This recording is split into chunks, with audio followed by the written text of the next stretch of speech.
Chancellor confirmed yesterday that the payments of up to £300 will be reinstated for 9 million pensioners. That's after raising the cut-off point to an income of £35,000. But she refused to apologise for axing payments for all, saying it had been the right decision, which is rather peculiar since she then reversed it, isn't it? Do you think Rachel Reeves ought to say sorry to those who struggle through the winter without vital help? Let's go straight to you, Afua. What do you reckon? I don't think she should apologise. I would like to believe that she thought she was making the right decision at the time. Clearly, she wasn't, right? But this is the thing with government, is that you make these big decisions and you have to follow through on this policy. She's realised after last winter, after so many people were left without, that actually it doesn't make any sense and that more people should be entitled to this winter fuel payment. I think it still should be means tested in some cases so that, you know, if you have millionaires or whatever, they don't necessarily need to get it. But yes, people who meet a certain threshold should get it, and I think it's good that more pensioners will be entitled to it this winter. Yes, but should she apologise? No, for reversing something that damaged people and worried people and concerned them, and B, for putting people through it, putting them through the sleepless nights, the worry, the concern, the confusion and all of that kind of thing. Daryl, I mean, is that the sort of situation where somebody in power should apologise? Do you know, the people who should be being apologised to, Vanessa, are young people. Right. People who are under 40, who are going to have absolutely nothing at all, because the government is spending ridiculous amounts of money on things like the winter fuel allowance. This situation, where we've ended up after all this, is that if you are a couple, a pensioner couple, who are on £70,000, you'll get £600 a year in winter fuel. But if you're not a pensioner, you'll get nothing.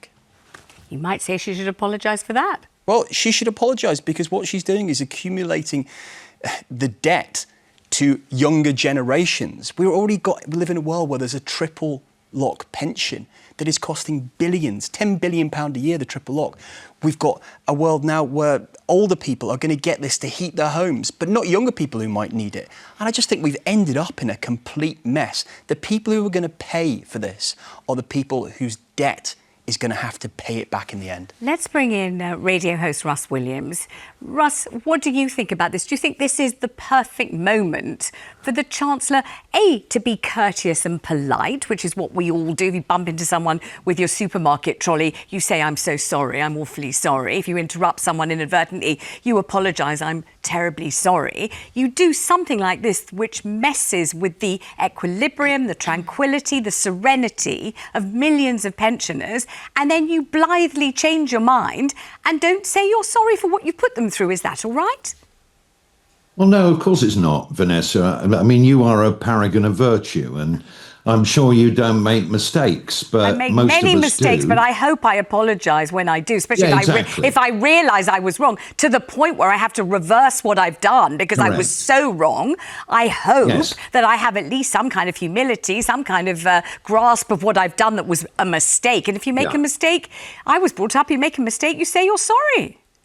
Absolutely. And although the pensioners are not the biggest fans of the government, I think that they would appreciate it. I mean, I did a straw poll of one. I obviously am not a pensioner, but I found one who I know earlier this morning and said I was coming on your fine show. And I said, "Do you think Rachel Reeves should apologise?" And he said, "Absolutely." And I said, "Do you think that the pension to pensioners, the winter fuel payment should be means tested?" And he actually agrees. I don't. As I stated on Storm's show last week, I think it's leftist and mealy-mouthed to say just because you're a wealthy pensioner, you shouldn't get the £300 payment when you have been for a long while. But you know what, Vanessa? This whole business is not about an apology. And for this government, sorry really is the hardest word. It's about economic credibility.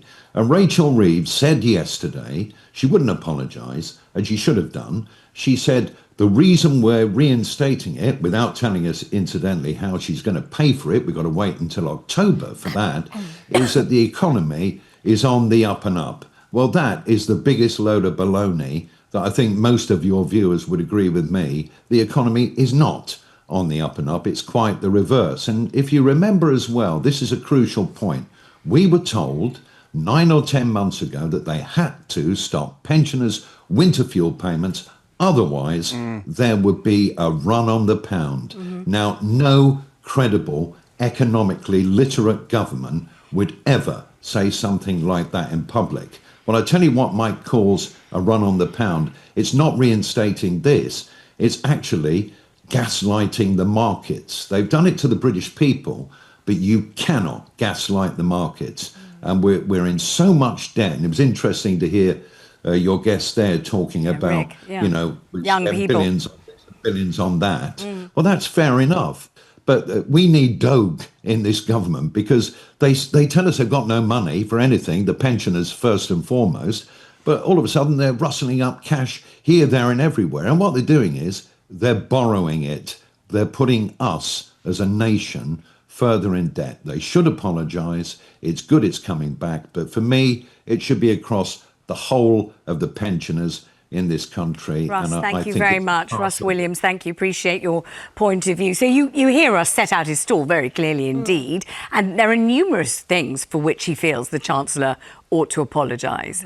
And you still feel that she's fine to sail on without acknowledging the chaos, the about turn, which makes it look as if the so-called leaders don't know where they're leading us, in tremendous conviction about imposing the cap on winter fuel payments, then similar absolute conviction about reinstating them. Yeah. What does that mean? What's actually happened? Surely she ought to apologise for that alone. But really, when it's not just an academic discussion, when it's not just people who aren't pensioners thinking about it, but it's the pensioners who were on the cusp and weren't going to get the payment and didn't get it, and how they worried and how they feared to turn on the heating, then it's a whole different ballgame of a conversation, isn't it? But this is the thing, is that once Rachel Reeves or any member of this government starts apologising for that, then they have to apologise for all the other things that they potentially have done, will do, that cause people pain right now. Like you have talked about people under the age of 40 or 20 or any age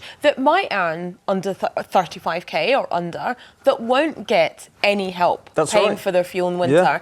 Is she going to apologise to them as well? Is she going to apologise to people who are worried about the two-child cap on benefits? You know, what do we want our government to apologise for? You apologise for one thing, you have to apologise for everything. I think we want our government to apologise when they make mistakes, when something is so obviously a mistake that they have to reverse it. You can't, I mean, there's this phrase, isn't there, that you can't be wrong and strong. Well, so how many if you're times- wrong, yeah. you're so wrong you have to almost completely change a policy, which must have cost money in itself and must be completely wasted. Then surely it behoves you, Rick, to apologise. Oh yeah, but I mean, some of your viewers will remember up until about 1990, they used to play the national anthem the last thing at night before the TV went dead. You know, this government would have to apologise every morning before they did the morning broadcast round with the amount of things that have gone wrong. So I'm just not sure what use an apology is going to be. What I'm so worried about, Vanessa, is they've gone from one extreme to another. Right, no one gets it unless you earn less than £12,000 as a pensioner. Right. Now you get it if you're over 30, if you earn less than 35,000 or 70,000 as a couple. Now, anyone who's watching this who's got kids, they did something similar with child benefit, which used to be universal. We'd all get child benefit, about 22 quid a week. And then George Osborne went, no, right, we're going to scrap that. That's too expensive.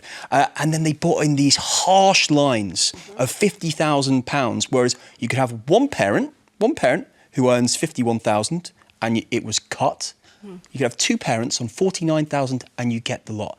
This is what I don't like about what she's doing. She's gone from one extreme to another. And quite frankly, with the deficit, as in the amount that we bring in compared to the amount we get in taxes and what we spend, this does not work for younger generations.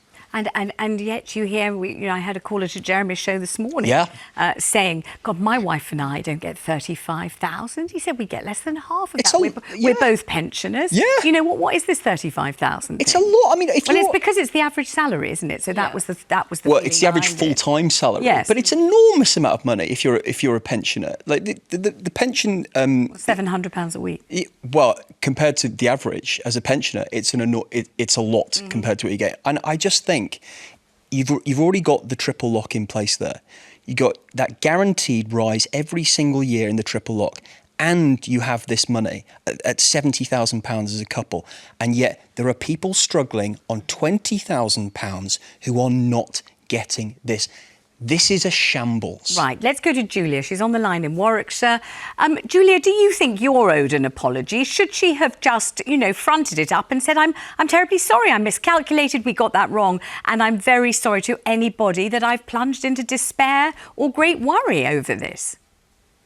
Yes, I do. I think the apology should be given for being out of touch with those people who are actually living on very low incomes and whose health is seriously at risk. So, yes, not to those people, and there may be some people on 70,000 a year who don't need it and shouldn't get it, but there are actually some people living on £10,000 who should. And it's wrong to say, oh, well, what about the young people? I mean, we grew up in a very cold home, laying on storage heaters for warmth when we came home from school. Younger people, you are more resilient, and it's not good to have no heating, even as a younger person. But an older person with no heating is far more at risk. So I can't relate to what the guest said about the younger people. And Rick, Julia is absolutely right. I mean, I had a caller yesterday on this show who said she's a pensioner with osteoarthritis who was terrified to turn the heating on, and she needs to be warm. It is different for most younger people. They are more robust and they can jump up and get around the place. And put on a few more jumpers without being at risk. I mean, Julia's right, isn't she? Well, she's right when it comes to age and warmth and the importance of keeping warm, but not on the, 70,000 figure. If you're a couple earning between 50 and 70,000 pounds a year and you're retired in your 60s, 70s, 80s and fit and healthy, you can afford the heating at 50 and 60,000 a year. So I'm certainly not picking on people who can't, but what we've got here is an enormous amount of money, much more than the working population. Right. And if you're disabled, let's get through our calls because we've got loads of calls coming in. Let's go to Emma in West Lothian. Emma, what do you feel? Do you feel an apology was due, really? I think the apology is due only with regard to the way she handled things. She should actually, if she wanted to do a U-turn, she should explain why. And then she should apologise for making such a mess of things. But really what I wanted to say was that I actually agree with Rick in that the new threshold is way too high. I was looking at figures when I was waiting to be on air with you. And basically, at the moment, people younger than 29 actually earn less than people in the 60-plus age bracket. Yeah. So we find ourselves now in a situation where young people who are just starting out their professional life they've got their backs against the wall, basically because the cost of living crisis, everything is much more expensive and they tend to live on their own. So which means that everything is so much proportionally so much more expensive. If you've got, I was also looking at the recommended average income in your retirement. They are suggesting something like £31,000 for a single person and £45,000 for a couple. So Rick is definitely right in saying, why on earth a couple of retired pensioners on £70,000 a year should have, the winter fuel allowance? They shouldn't. £600? The threshold.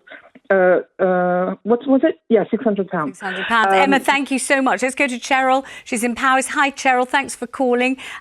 Do you feel that Rick has a point here that younger people really are struggling? They're up against it, and older people are suddenly being told if you've got 70 grand between the two of you, here you are, £600 towards your heating bill. Does that feel unfair? If I was a younger person, yes, these days, I wouldn't be in this country. I'd have gone. Right, OK. There you go. That's a hell of a thing to say. saying, Yeah. There is a saying that a country is judged by the way it treats its elderly. It says a lot for this country. I think money now for things that they are trying to do, which I don't think they're going to accomplish anyway, should be done from the foreign aid. We've been giving and giving and giving forever and ever and ever. And I do think she should apologise because fibs do not cost money. True. Absolutely. And isn't there the idea of a kind of modicum of politeness and courtesy? Absolutely. And aren't our senior citizens due that? Aren't they owed that after everything they've done for this country? Just some kind of basic respect that says, I have confused and upset you and worried you, and I'm sorry. I just don't think there would be anything wrong with that, anything humiliating for the government. In fact, I think it would enrich the government because it would inspire trust. That's what I think anyway. Cheryl, thank you so much. So pleased to talk to you. Thank you.